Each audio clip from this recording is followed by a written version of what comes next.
Qaysi kasb egalari eng ko'p grija bo'lishadi? Quruvchilar yoki bozor aravakashlari? Quruvchilar sababi yuk og'irroq, jarayon ham ancha xavfli. Avtomexaniklar yoki santexniklar? Santexniklar. Oshpazlar yoki sartaroshlar?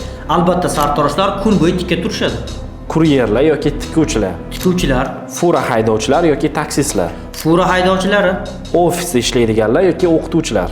ofisda ishlaydiganlar, Stomatologlar yoki arxitektorlar? 100% stomatologlar egilgan holda ko'p ishlashadi. Hamshiralar yoki ofitsiantlar? Hamshiralar, Quruvchilar yoki santexniklar? quruvchilar. Sartaroshlar yoki tikuvchilar? Baribir sartaroshlarda grija ko'proq. Fura haydovchilar yoki ofisda ishlaydiganlar? Fura haydovchilari bel og'riqlari 10 barobar kuchli. Stomatologlar yoki hamshiralar? Qiyin tanlov, lekin stomatologlar. Quruvchilar yoki sartaroshlar? Bu yerda quruvchilar. Fura haydovchilar yoki stomatologlar? 100% fura haydovchilar kun bo'yi belga bosim tushadi.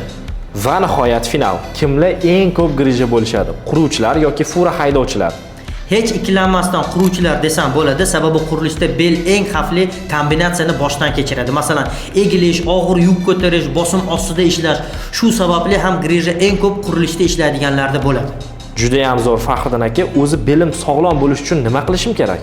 Hoziroq sahifamga obuna bo'lib, videoni quruvchi tanishlarga yuborib qo'ying. Bel haqida eng foydali ma'lumotlarni berib boraman.